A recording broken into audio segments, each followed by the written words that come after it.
All right, welcome back to our series on diagnosing problems in your UX job search. This is based on observations and insights I've had since 2017 doing UX career coaching and UX job search coaching with thousands of people at this point.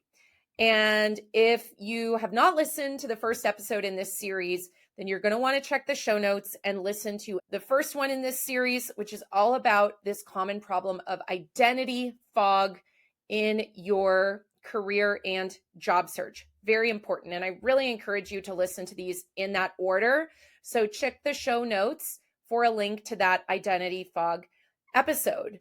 Now, I am going to drop in to this episode my product of you philosophy. So if you've already heard this from episode 1, you can skip over it. But I'm doing it because it is so important to understand this product of you philosophy, because it serves as kind of like a home base. So in the future, if you ever feel stuck in your job search, understanding the 3 parts of my product of you philosophy will help give you a place to focus so you don't feel like I have no idea what I should do right now. So I'm going to drop that in, and then we will get to today's problem, which is being an invisible genius.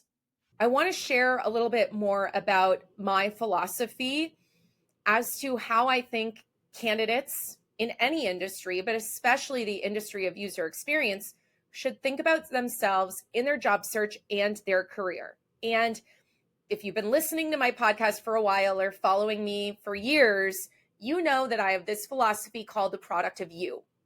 Now, the product of you, which is also the name of my book, which is not out yet, but stay tuned for that. And the product of you is this philosophy all about the idea that we should treat our careers as a product. Because if you work in the field of user experience or product development, you've heard of the jobs to be done framework, probably. If not, we'll link it in the show notes.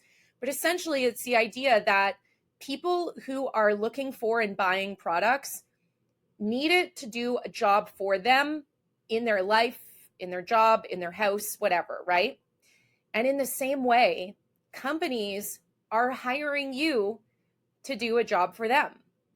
And that is why I think there is such beautiful overlap between looking at how we create and design and sell products and how we can design ourselves and our careers and market and sell ourselves. So we get promoted, so we get job offers, so we get consulting clients, etc. So my product of you philosophy is really simple, and it can easily be visualized in a little Venn diagram. I don't have slides for this, so just imagine a Venn diagram. And Venn diagram, 3 circles. One of the circles is design, one of the circles is market, and one of the circles is sell. And if you think of a product, products need strong design, right? By design, I mean the product's literal design, the features, how it works, how it functions, what it looks like, what it does, etc., right? That's what I mean by the design of a product. Then it's not just enough to have a well-designed product. A product needs to be marketed, right? Marketing is really about visibility. And so you can think of marketing activities as Super Bowl ads or social media ads, sponsored posts, TV ads, podcast ads, etc., right? In person, like pop-up events. All of these marketing activities are designed to create visibility, as well as other things like trust, etc. And then the third part of our Venn diagram is the element of sales, meaning not kind of transactional interactions. Because I think when I say sales, a lot of times people think of kind of like just gross feeling, honestly, right? It's transactional, it's inauthentic, etc. That's not what I mean. I mean relationships. Sales is all about relationships. So in order for successful products to exist and not go out of business, they need solid design, they need solid marketing, and they need solid sales. And the same applies to you, the product of you, right? You need solid design, meaning you need to know your features, your benefits, your skills, etc., and how to communicate those. Then you need to market yourself. That's reality. Marketing, in the case of your career, there's three primary things, and then there's some other marketing activities you could do. Obviously, your resume, your portfolio, your LinkedIn. Those are the three main ones. Other marketing activities you might do could be speaking at conferences, writing articles, teaching, who knows. Then sales, if you don't like the word sales, replace it with relationships, because that is really what sales is all about. It's about connecting, because people buy from people who they think know them and who understand their problems and that they feel like they have a connection with. And that is relationships. So that is my philosophy, the product of you philosophy. But I wanted to share that because it kind of frames up the three main symptoms that I see people experiencing in their job search. All right, so invisible genius. I'm going to go through some of the symptoms of an invisible genius. But first, I just want to talk about it at a high level. So invisible genius shows up in the marketing part of our Venn diagram. We talked about identity fog in that design part of the Venn diagram. Invisible genius is attached to the marketing part. Now, what does invisible genius mean? It means that you think to yourself, I'm awesome. My team thinks I'm awesome. My boss thinks I'm awesome. My former colleagues think I'm awesome. Why is everyone else not realizing how awesome I am when I apply to jobs? That is invisible genius in a nutshell, right? And I use this phrase invisible genius because that is literally how you feel. And I want you to know you're not invisible because you lack the skills. You are invisible because your marketing materials are not communicating clearly and specifically enough about the design of you, the first part of our Venn diagram. And as a result, you are either underselling yourself or you are sounding like every other candidate because you've spoken in jargon, in boilerplate language. And when recruiters and hiring managers think about it, if they're going through hundreds of applicants a day and resume after portfolio, etc., is all sounding the same, no one's going to stand out. So if you can stand out, you will stop being invisible. So I want to get to 4 symptoms of an invisible genius and keep track. And even if you only score 1 out of 4, that is still a yellow flag that you have some work to do on all or some combination of your resume, your portfolio, and your LinkedIn. So symptom number 1 is that you believe you are qualified, but you don't get interviews. You believe you're qualified. Maybe you have even shown friends or colleagues job descriptions for roles you applied to, and they agree you are a perfect fit for this job, yet you apply and you don't get interviews. That is a sign that you are an invisible genius. Symptom number 2 is that your current or past colleagues, classmates, boss manager, etc., think you are awesome. Honestly, maybe even referring you to jobs at their companies where they are now, right? And even with a referral, you're still not standing out in your job search. That would be like a red flag that you are definitely stuck in invisible genius land. Now, the third symptom is that you are getting interviews, which is good, but you're not moving past that.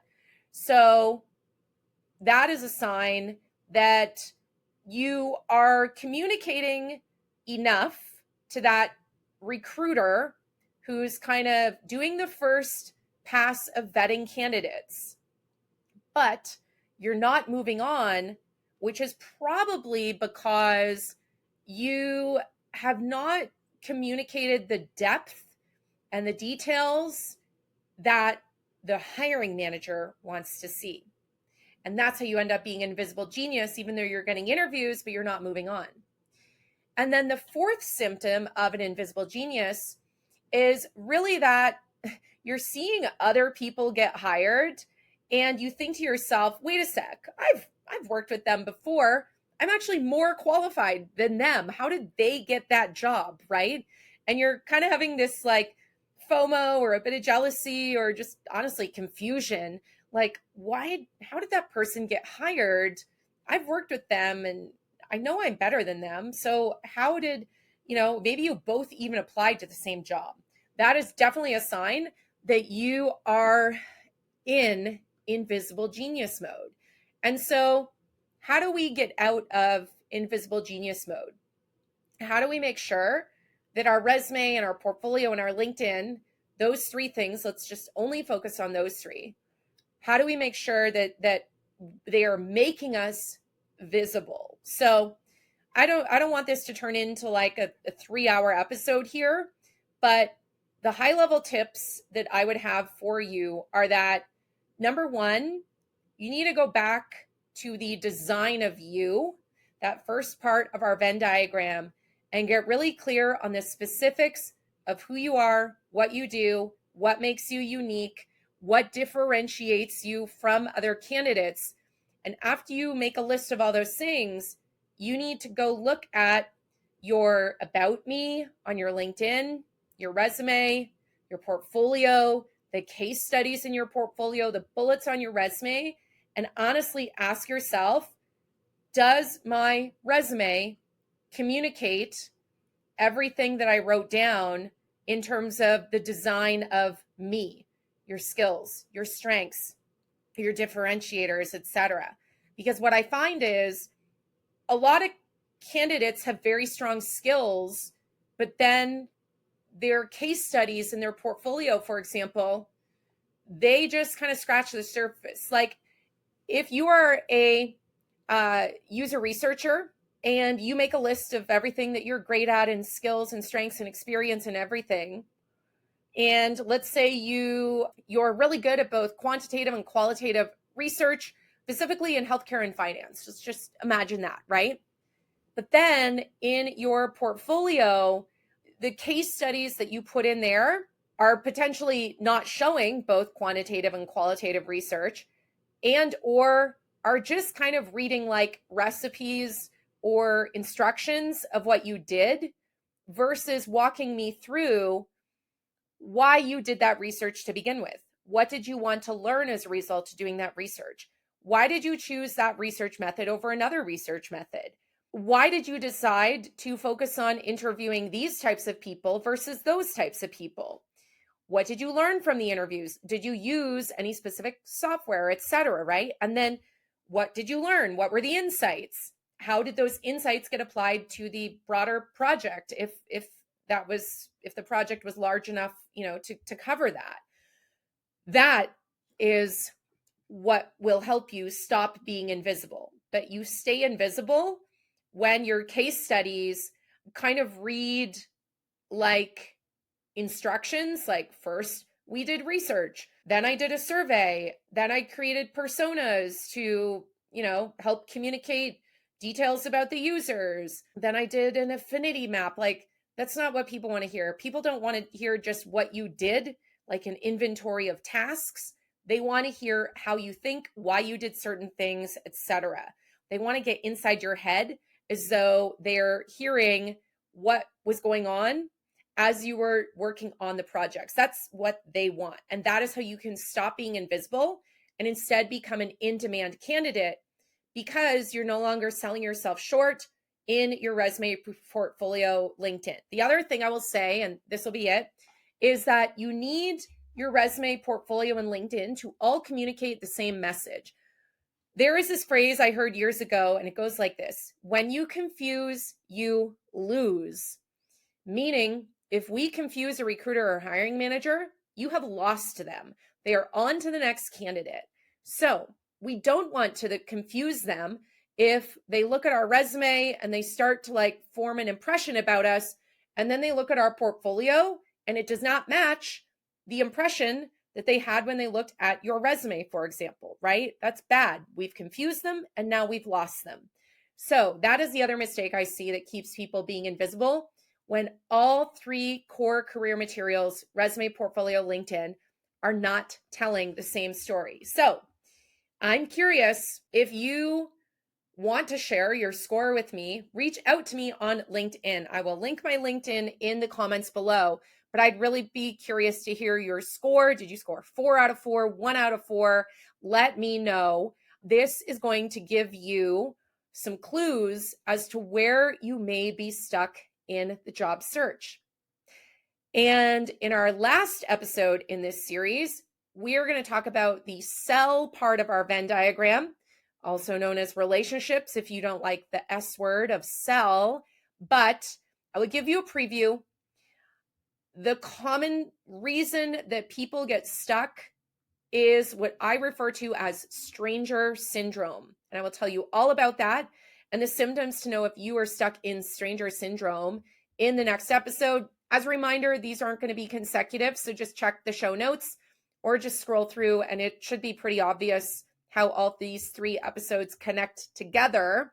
And I hope that so far this episode or the first 2 have helped you start to identify the underlying reasons of why you are stuck in your job search.